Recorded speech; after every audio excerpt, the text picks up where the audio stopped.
Hello students and welcome back to the another video of Vedanta commerce. मैं Amit sir आप सभी का स्वागत करता हूं आपके अपने यूट्यूब चैनल वेदांता कॉमर्स के ऊपर। ये है स्टाफिंग चैप्टर के ऊपर वीडियो नंबर 5 और इस वीडियो में हम लोग लास्ट टॉपिक के बारे में बात करने वाले हैं, that is method of training, है ना। तो इससे पहले हमने 4 वीडियोस जो भी बनाए उसमें स्टाफिंग के बारे में सब कुछ समझा। अगर आपने उस वीडियो को अभी तक नहीं देखा है तो जल्दी से जल्दी जाकर उससे पहले देखें। और इस वीडियो में हम लोग बात करने वाले हैं ट्रेनिंग मेथड ऑफ ट्रेनिंग के बारे में। तो चलिए शुरू करते हैं।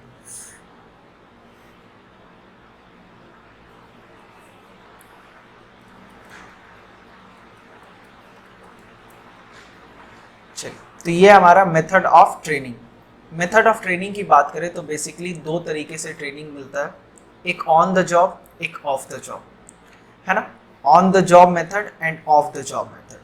ऑन द जॉब में बेसिकली क्या होता है कि जब आप काम भी कर रहे हो और सीख भी रहे हो, इस मेथड को हम लोग बोलते हैं on the job training method. Basically जब कोई एम्प्लॉय काम भी कर रहा है और साथ ही साथ सीख भी रहा है तो उसको बोलते हैं on the job training method. वो अपने आप को ट्रेन कर रहा है, साथ ही साथ वो जॉब में भी है। ऑफ द जॉब में क्या होता है, उसको अलग से किसी भी ट्रेनिंग सेंटर पे भेजा जाता है जहाँ पर एम्प्लॉय ट्रेनिंग गेन करता है। बेसिकली ऑफ द जॉब में क्या होता है कि आप अपने जिस जॉब लोकेशन पे आपको काम करना, आप वहाँ पे काम नहीं कर रहे हो। आप ट्रेनिंग पहले सीखोगे, ट्रेनिंग लोगे, ट्रेनिंग में जो भी आपका वर्क है वो पहले आप सीखोगे, उसके बाद आप जॉब ज्वाइन करेंगे और उस काम को एग्जीक्यूट करेंगे, है ना। तो बेसिकली अगर बात करें ऑन द जॉब की, तो when the employ are trained while they are performing the job then it is known as on the job training. जब आप जॉब कर रहे हो और उस समय जब आपको ट्रेनिंग मिलता है उसको कहते हैं on the job training. Under this method employ learn from doing. Learn by doing कहने का मतलब काम कर रहा है और सीख भी रहा है। This method is suitable only for the technical job and advantage to this method employ can learn the practical problem while the working on the job. इसका एडवांटेज क्या होता है कि जब आप काम करते हुए ही प्रैक्टिकल प्रॉब्लम को सीख पाते हैं। जैसे ऑफ द जॉब में क्या होता है, पहले आप ट्रेनिंग लिए फिर आए, तो ट्रेनिंग और प्रैक्टिकली काम करना थोड़ा डिफरेंट हो जाता है। जब आप किसी भी चीज़ को सीख कर आते हैं और उसके बारे में जब उससे रिलेटेड जब आप काम करते हो, तो जब काम करना चालू करते हैं तो उस समय प्रैक्टिकली एक अलग तरीके का प्रॉब्लम फेस करना पड़ता है। तो ऑफ द जॉब में ये डिसएडवांटेज होता है कि आप प्रैक्टिकल प्रॉब्लम से रूबरू नहीं है, मगर ऑन द जॉब में क्या होता है, आप काम भी सीख रहे हैं और ट्रेनिंग भी कर रहे हैं।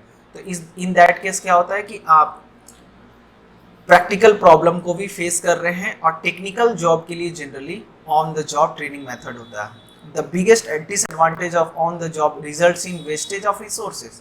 और जाहिर सी बात है, अगर आप काम भी कर रहे हैं और सीख भी रहे हैं तो कहीं ना कहीं वेस्टेज ऑफ रिसोर्सेज होने का चांसेस बहुत ज़्यादा होता है ना। जैसे मान लीजिए सिंपल सा फंडा है, जैसे मान लीजिए कोई कारपेंटर है, तो कारपेंटर क्या करता है, अपने किसी को भी अगर उसको सिखाना है तो वो अपने साथ अपने साइट पे लेके चला जाता है, ठीक है। जैसे मान लीजिए मैं एक कारपेंटर हूँ, तो मैं क्या कर रहा हूँ, किसी बंदे को अगर सिखाना है तो हम उसको क्या करेंगे, अपने साथ अपने जॉब लोकेशन पे लेकर जाएंगे और साथ ही साथ उसको पहले ऑब्जर्व कराएंगे। मैं किस तरीके से काम कर रहा हूँ वो ऑब्जर्व करेगा, यानी कि मैं मास्टर हो गया और वो ऑब्जर्वर हो गया।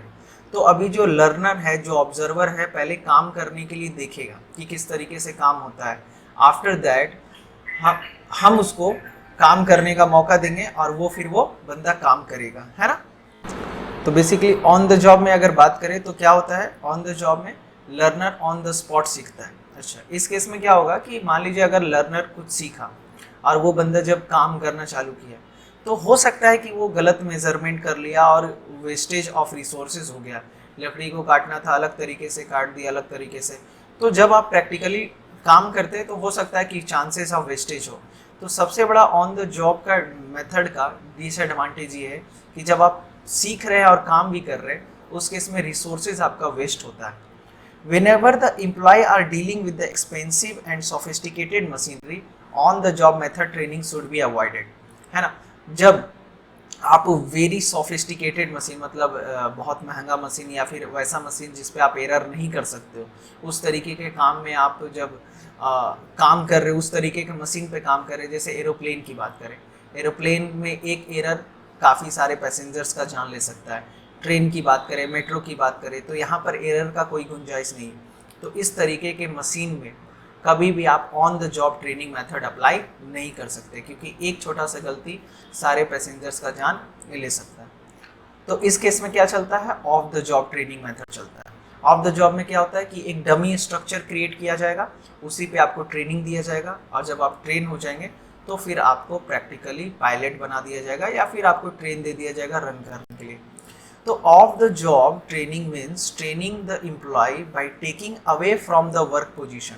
वर्क पोजीशन से अलग उसको काम करने का मौका दिया जाता है, सीखने का मौका दिया जाता है, यानी कि वर्क प्लेस पे उसको सिखाया नहीं जा रहा, कहीं अलग से ट्रेनिंग सेंटर में, which means employ are given break from the job and sent for training. This method of training more suitable for the managerial job position. So, position as conference seminar are held to train the manager. जैसे manager को training चाहिए तो उनके लिए conferences या फिर seminar वगैरह arrange किया जाता है, जहाँ पर सारे मैनेजर को ट्रेनिंग दिया जाता है ताकि वो अपने ब्रांच को किस तरीके से एग्जीक्यूट कर पाए सक्सेसफुली। अब बात करें on the job of the job training में मेथड की, तो ऑन द जॉब में 3 तरीके का आपको आपके सब्जेक्ट में आपको पढ़ना है। The common and popular technique on the job method. Common technique on the job method में क्या क्या है, तो 3 मेथड आपको पढ़ना है। टेक्निक, अप्रेंटिसशिप प्रोग्राम या फिर ट्रेनिंग, इंटर्नशिप, एंड लास्ट है आपका इंडक्शन और ओरिएंटेशन। ये तीनों आपको पढ़ना है, यानी कि ऑन द जॉब मेथड का 3 टेक्निक है, अप्रेंटिसशिप, इंटर्नशिप या फिर ओरिएंटेशन थर्ड। तो ऑन अप्रेंटिसशिप में क्या होता है, अप्रेंटिसशिप में सिंपली क्या होता है कि जो अभी एग्जांपल लिए थे जस्ट उसी से रिलेटेड है। जैसे मान लीजिए एक मास्टर है, अप्रेंटिसशिप प्रोग्राम में क्या होता है, एक मास्टर होता है और एक ऑब्जर्वर होता है। मास्टर जो है वो एक्सपर्ट होता है, एक्सपर्ट क्या करता है, वो अपने काम को सिखाता है अपने ऑब्जर्वर को, लर्नर को। तो इस केस में होता क्या है कि वर्कर ऑब्जर्व करता है, लर्नर ऑब्जर्व करता है मास्टर किस तरीके से काम कर रहा है, और जब लर्नर सीख लेता है देन लर्नर काम करता है और मास्टर जो है वो ऑब्जर्व करता है, चेक करता है कि वो बंदा किस तरीके से काम कर रहा है, मतलब सही तरीके से काम कर रहा है कि नहीं। सिंपली कहने का मतलब कि जब उस्ताद या फिर बॉस सिखाता है तो लर्नर सीखता है, फिर लर्नर उसी काम को करता है और ऑब्जर्वर ऑब्जर्व करता है, देखता है कि वो बंदा सही से काम कर रहा है कि नहीं। ठीक है, तो the worker seeking to enter skilled job are sent for the apprenticeship training program which is on the job method, है ना। on the job method इसमें क्या होता है, in the apprenticeship program master worker यानी कि जो जानता है, नॉलेज है जिनके पास, जो ट्रेन करने वाला है, is appointed who guide the worker or learner regarding the skill job। Master worker को अपॉइंट करते हैं और जो कि गाइड करता है लर्नर को काम करने के लिए। The master worker perform the job and the trainer observe him performing. Master worker काम करेगा और वर्कर जो है, ट्रेनर जो है वो देखेगा, ट्रेनर काम करेगा और ऑब्जर्वर लर्नर जो है उसको परफॉर्म देखेगा। When the learner learn all the skills then slowly ही start taking up the job step by step and the master worker become the observer. और उस केस में क्या होता है, लर्नर काम करना चालू करता है, मास्टर वर्कर जो ऑब्जर्वर बन जाता है, वो देखता है कि सही से काम कर रहा है कि नहीं। When the trainee becomes perfect in doing the job, then master worker goes to the training, get full charge of the position। और फिर जब लर्नर अच्छे से काम को सीख जाता है तो मास्टर वर्कर उसको full job position hand over कर देता है, यानी कि लर्नर जो है अब परफेक्ट हो चुका है, अब वो काम कर सकता है। It is suitable for the seeking to enter skilled trade, for example plumber का, इलेक्ट्रीशियन, आयरन वर्कर, यानी कि वैसा फैक्ट्री जहाँ पर आयरन से रिलेटेड काम होता है, लोहा से रिलेटेड काम होता है, उस तरीके के कंपनी में, इंडस्ट्री में, जॉब लोकेशन में अप्रेंटिसशिप प्रोग्राम का के थ्रू ट्रेनिंग देता है। मतलब जब वर्कर को ट्रेनिंग मिल रहा है और वो जॉब भी कर रहा है, जहाँ पर एक उस्ताद है जो सिखा रहा है उसको और वो बंदा उसी समय सीख कर काम भी कर रहा है धीरे धीरे, तो उसको उस तरीके के ट्रेनिंग को क्या कहते हैं, अप्रेंटिसशिप प्रोग्राम ट्रेनिंग। नेक्स्ट है इंटर्नशिप। इंटर्नशिप में क्या होता है, ये आप ऑलरेडी बहुत बार सुन चुके होंगे।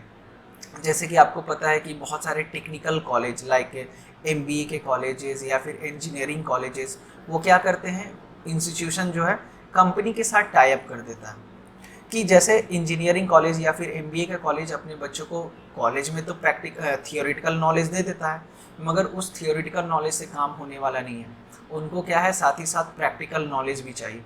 तो कॉलेज क्या करता है, कंपनी के साथ टाई अप कर लेता है, और कंपनी के साथ टाई अप करने के बाद जो बच्चे रेडी हो जाते हैं, जो थियोरेटिकल नॉलेज ले लेते हैं, उनको भेजा जाता है कंपनी में भेजा जाता है, और वो वहाँ पर प्रैक्टिकली जो कॉन्सेप्ट सीखे हैं उसको अप्लाई करते हैं कंपनी में।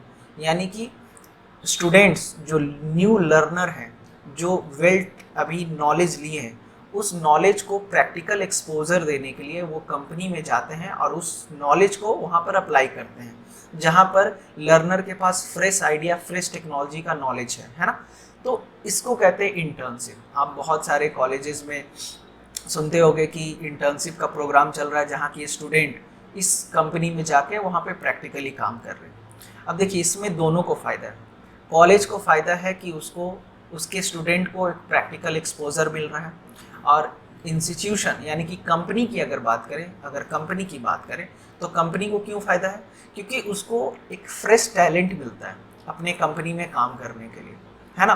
और कहीं ना कहीं कंपनी जब इंटर्नशिप में स्टूडेंट आते हैं तो कंपनी ये भी देखता है कि बंदा अच्छा काम कर रहा है कि नहीं। अगर अच्छा काम करता है तो उसको कंपनी में जॉब भी मिल जाता है, और अगर अच्छा काम नहीं कर रहा है तो फिर अपना इंटर्नशिप कंप्लीट करिए और जाइए, है ना। तो कहीं ना कहीं इंटर्नशिप में क्या होता है, कंपनी को भी फ़ायदा है, फ्रेश टैलेंट को का मौका मिलता है कंपनी को, और साथ ही साथ कम पैसे पे भी काम कर लेता है। क्योंकि कोई वर्कर अगर कंपनी में काम कर रहा है तो उसको मिलता है सैलरी, और सैलरी जनरली थोड़ा हाई होता है। मगर वही इंटर्नशिप कॉलेज का स्टूडेंट जब वहाँ इंटर्नशिप के लिए काम करता है 6 महीना, 1 साल, 3 महीना, तो कहीं ना कहीं उसको सैलरी नहीं मिलता। वो 3 महीने के लिए पैसा मिलता है, मगर सैलरी के फॉर्म नहीं, स्टीपेंड के फॉर्म में। और स्टाइपेंड जो होता है वो बहुत कम होता है। यानी कि अगर हम कॉलेज में पढ़ रहे हैं और किसी कंपनी में काम करने गए सीखने के लिए, इंटर्नशिप के रूप में गए, तो वहाँ पर मेरा प्रोफेशनल इंस्टीट्यूशन मुझे भेजा, तो कंपनी में हमको बदले में पैसा मिलेगा। मान लीजिए हम 6 मंथ का वर्क लिए तो 6 महीने का पैसा मिलेगा, मगर सैलरी के मुकाबले कम मिलेगा, है ना, जिसको हम लोग बोलते हैं स्टाइपेंड बोलते हैं, सैलरी नहीं बोलते हैं। तो internship is an agreement between professional institution and corporate sector. Corporate sector मतलब वो कंपनी जहाँ वो बंदा काम करेगा जाके। वेयर प्रोफेशनल इंस्टीट्यूशन मतलब college send their students to the various companies so that they can practice theoretical knowledge acquired by them throughout the professional institution, है ना। Under this training program the organization get people with the fresh idea and latest knowledge, है ना, latest knowledge और fresh idea वो acquire करता है ना। Have to pay very less amount salary which is called stipend, है ना। और कंपनी कहीं ना कहीं बहुत कम पैसा पे करती है, और जिसको हम लोग क्या बोलते हैं, स्टाइपेंड बोलते हैं। On the other hand the student get a chance to practice under the real work situation. और अगर स्टूडेंट के पॉइंट ऑफ व्यू से देखें तो स्टूडेंट को बहुत अच्छा एक मौका मिलता है जहाँ पर वो अपने प्रैक्टिकल सिचुएशन को अप्लाई, प्रैक्टिकली अपने काम को देखता है। In short we can say under internship classroom session work are backed with the training, practical training, है ना। Classroom session are backed with the practical training, ठीक है। चलिए नेक्स्ट अगर हम लोग बात करें तो इंडक्शन, ये थर्ड है आपका, इंडक्शन एंड ओरिएंटेशन ट्रेनिंग। ये क्या होता है, इसमें एम्प्लॉय क्या करता है, इंडक्शन मतलब process of welcoming the employ. जैसे मान लीजिए कोई एम्प्लॉय आया आपके यहाँ, मान लीजिए मेरी एक कंपनी है और मेरे कंपनी में आप एज एन एम्प्लॉय इंटर किए, आप एज एन एम्प्लॉय ज्वाइन किए, तो अब आपको ट्रेनिंग जो मिलेगा, सबसे पहला ट्रेनिंग ये मिलेगा कि भाई आपको इंट्रोडक्शन मिल जाए कंपनी के बारे में, एक ब्रीफ डिस्क्रिप्शन, कंपनी किस तरीके का काम करती है, कंपनी का रूल्स एंड रेगुलेशन क्या है, एग्जिस्टिंग एम्प्लॉय के साथ आपको मिलाना, ये भी एक तरीके का ट्रेनिंग है।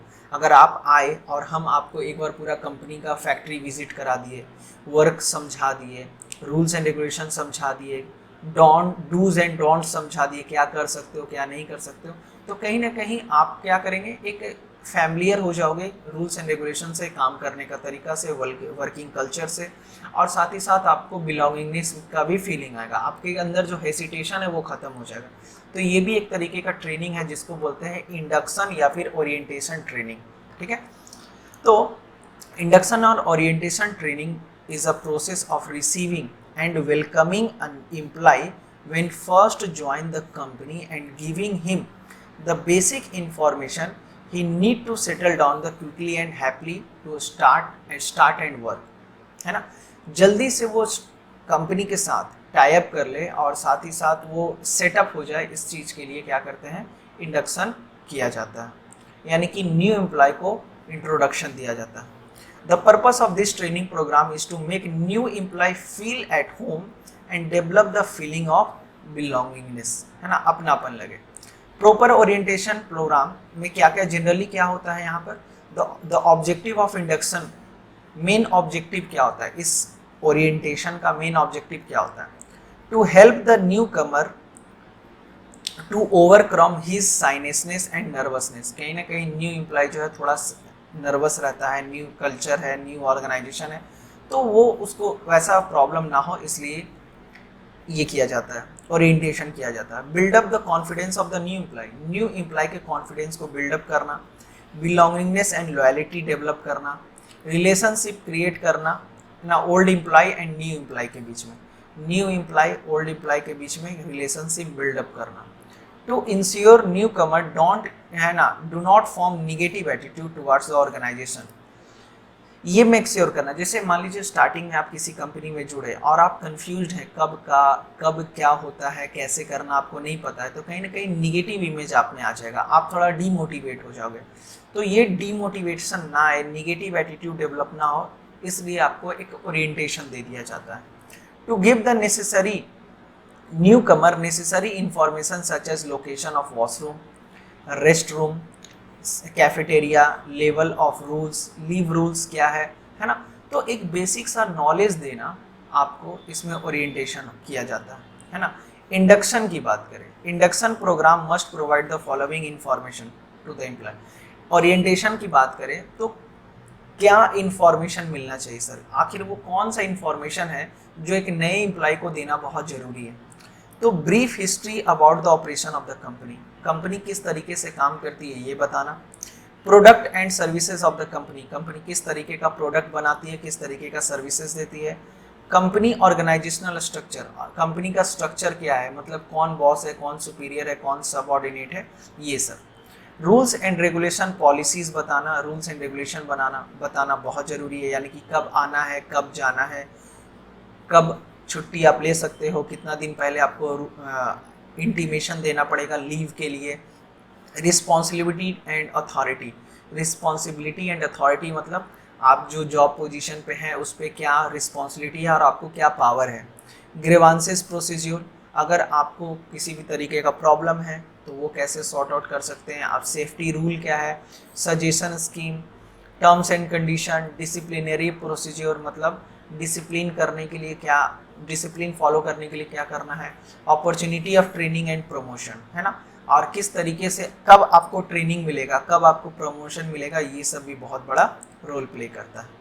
तो बेसिकली अगर बात करें तो दो तरीके का मेथड आपको अभी तक बताए हैं, एक है आपका ऑन द जॉब, एक है of the job training method. On the job अभी हम लोग डिस्कस किए जिसमें कि 3 टेक्निक सीखे, apprenticeship program, induction and orientation, and last था क्या, इंटर्नशिप था। लास्ट अभी है आपका off the job training method. Off the job training method की बात करें तो off the job training method में आपको सिर्फ एक ही मेथड सीखना है, एक ही टेक्निक सीखना है, that is vestibule school. Sir ये वेस्टिबल स्कूल क्या होता है, तो जैसे कि हम आपको बताएं कि ऑफ द जॉब कब दिया जाता है, जब सोफिस्टिकेटेड मशीन पे आप काम कर रहे हैं, बहुत सारा मल्टीपल चॉइस क्वेश्चन या फिर वन वर्ड में पूछा जा सकता है, आपको बहुत ज़्यादा चांसेस है कि ऑन द जॉब मेथड कब होता है, ऑफ द जॉब मेथड कब होता है। तो जब सोफिस्टिकेटेड मशीन पे काम होती है तो ऑफ द जॉब मेथड हम लोग फॉलो करते हैं, ठीक है। ऑफ द जॉब में होता क्या है कि आपको एक ट्रेनिंग सेंटर में भेजा जाता है अलग से, और उसका सबसे पहला टेक्निक है वेस्टिबल स्कूल, जो सिर्फ इसी के बारे में आपको पढ़ना है। वेस्टिबल स्कूल में एक्चुअली होता क्या है कि आप एक डमी मॉडल, जैसे एरोप्लेन की बात करें, आपको पायलट बनना है, तो पायलट बनना है तो आपको सिर्फ और सिर्फ थियोरिटिकल नॉलेज देके आप पायलट नहीं बन सकते। आपको प्लेन उड़ाने के लिए प्रैक्टिकली भी प्लेन आपको उड़ाना पहले पड़ेगा, तब जाके आप एक एक्सपर्ट पायलट बन पाओगे। तो उसके लिए क्या है, आपको पैसेंजर से भरा हुआ प्लेन नहीं मिलेगा, प्लेन के जैसा एक डमी क्रिएट किया जाता है, जिसमें जैसा प्लेन में फंक्शन होता है वैसे ही उस डमी में भी, उस डमी मॉडल में भी फंक्शन होता है। फ़र्क बस इतना होता है कि वहाँ पे पैसेंजर होते हैं और यहाँ पे पैसेंजर नहीं होता है डमी में, और साथ ही साथ वो फ्लाई कर सकता है। ये फ्लाई तो नहीं करेगा, मगर फ्लाई जब करता है तो क्या क्या ऑब्स्टिकल्स आते हैं वो सब आपको वहाँ पे दिख जाएगा। ठीक है, तो कहीं ना कहीं एक डमी मॉडल पे जब आपको ट्रेनिंग मिला तो आप एक्सपोजर ले लिए। अब उसके बाद आपको एक्चुअल प्लेन में आपको मौका मिलेगा उस प्लेन को रन करने के लिए, फ्लाई करने के लिए। तो इसी को कहते हैं वेस्टिबल स्कूल। कहने का मतलब, जब आप किसी डमी मॉडल पे ट्रेनिंग लेते हैं और उसके बाद आप काम पे जाते हैं तो उसको कहते हैं vestibule school. Vestibule school means duplicate model of organisation. Generally, when the expensive and delicate machinery are involved, then employer avoid using on the job. On the job वहाँ पे नहीं होता है क्योंकि वो मशीन खराब हो सकता है, बहुतों का जान भी जा सकता है। तो a dummy model of machinery is prepared and instead of using original machinery, employee are trained on dummy model. Original machine पे नहीं, dummy model पे उसको सिखाया जाता है ना। Sometimes the accountant who have to make entry in inventory register or cash register, the first supplied duplicate register who with the same column in the original register. When they become the perfect in making the entries of the duplicate register, they handed over the original register. देखिए क्या कह रहा है कि कभी कभी क्या होता है कि अकाउंटेंट, हम मान लीजिए नया नया अकाउंटेंट ज्वाइन किए, तो एक कैश रजिस्टर है, मान लीजिए कैश रजिस्टर में कैश का एंट्री करना, तो ओरिजिनल कैश रजिस्टर हमको पहले नहीं मिलेगा, पहले हमको डुप्लीकेट कैश रजिस्टर मिलेगा। और उसमें क्या करेंगे, सेम तरीके का रहेगा, हम एंट्री पास करेंगे। एंट्री पास करने के बाद जब हम परफेक्ट हो जाते हैं, यानी कि कोई भी एरर नहीं कर रहे, तब जाके हमको ओरिजिनल रजिस्टर मिलता है और उसमें हम क्या करते हैं, डायरेक्ट एंट्री पास करते हैं। तो कहीं ना कहीं ये जो डमी मॉडल आपको मिलता है वो उसी को क्या कहते हैं, वेस्टिबल स्कूल। तो vestibule school is an of the job training method which makes the use of benefit on the job method, है ना। तो कहीं ना कहीं आपको समझ में आ रहा है कि दो तरीके का ट्रेनिंग मेथड होता है, on the job, of the job. Of the job में सिर्फ एक ही मेथड है, that is vestibule school training method. I hope कि आपको ये सारे कॉन्सेप्ट समझ में आए होंगे और मैं आशा करता हूँ कि आपको जो नॉलेज चाहिए था वो मैंने आपको दिया। इस वीडियो में फ़िलहाल इतना ही, मिलते हैं नेक्स्ट वीडियो में और आगे हम लोग चर्चा करेंगे डायरेक्टिंग चैप्टर के बारे में। यानी कि हमारा नेक्स्ट वीडियो जो आएगा बिजनेस स्टडी के ऊपर वो होगा डायरेक्टिंग चैप्टर के लिए। तो अभी तक हमने प्लानिंग, ऑर्गेनाइजिंग, स्टाफिंग के ऊपर अलग अलग पार्ट में सारे कंटेंट को कवर अप किया है। नेक्स्ट चैप्टर हमारा डायरेक्टिंग होगा। तो till then thank you so much. और अगर इस चैनल को सब्सक्राइब नहीं किया तो जल्दी से सब्सक्राइब करें एंड लाइक करना ना भूलें। और अगर किसी भी तरीके का फीडबैक है तो आप नीचे दिए गए कमेंट बॉक्स में ज़रूर लिख सकते हैं। तो thank you so much, bye bye, take care, जय हिंद, जय भारत।